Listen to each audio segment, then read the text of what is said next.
हिजो काठमाडौँमा राजधानी कार्यालयको अगाडिमा एकजना गणेश नेपाली नाम गरेका युवाले आफ्नो शरीरमा पेट्रोल छर्केर आत्मदाह गर्ने प्रयास गरेका थिए। अहिले उहाँ पूर्ण रूपमा जलेर पुरै चिकित्सा बिरामी भएका छन्। उहाँको उपचार अहिले वीर अस्पतालमा भइरहेछन् वरिष्ठ डाक्टरहरूको निगरानीमा। उहाँलाई अन्त सार्ने पनि अहिले अवस्था छैन। उहाँको शरीर एकदमै पूर्ण रूपले जलिसकेका छन्। अहिले उहाँको समर्थनमा सारा नेपाली एक भएका छन्, पुरा एक ढिक्का भएर उहाँको समर्थन गर्दैछन्। तर उहाँले ट्राफिक नियम उल्लङ्घन गरेको कसैले चर्चा गरेको छैन। अर्को महत्त्वपूर्ण कुरा यसमा मैले के जोड्न चाहेको छु, उहाँले तेल पेट्रोल चाहिँ कहाँबाट किनेर ल्यायो, खुला पेट्रोल किन कसले दियो, कुन पेट्रोल पम्पमा खुला पेट्रोल बेचिँदो रहेछ, पेट्रोलवालालाई पनि अहिले कारवाही हुनुपर्छ।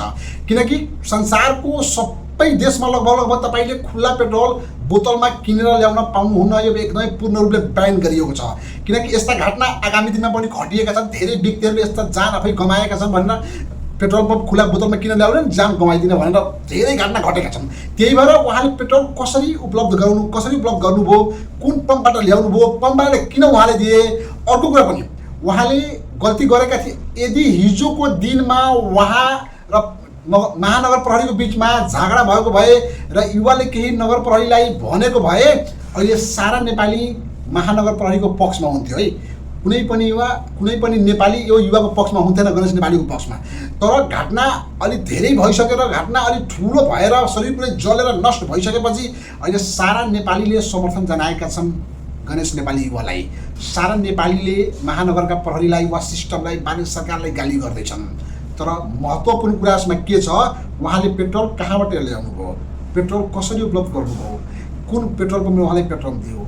अहिले सरकार मात्र दोषी होइन, महानगर मात्र दोषी होइन, खुला पेट्रोल पम्प बेच्ने व्यक्ति र पेट्रोल पम्पवाला पनि दोषी हो। उहाँलाई पनि कारवाही हुनुपर्छ भन्ने मेरो भनाइ हो। किनकि संसारमा सबै ठाउँमा खुला पेट्रोल तपाईँले पाउनुहुन्न। यो ब्यान्ड हो। यसले खतरनाक रूप लिन्छ र धेरै ठाउँमा घटना पनि घटाएको छ। सत्य तथ्य बुझ्नुहोस् र सहीको पक्षमा लाग्नुहोस्।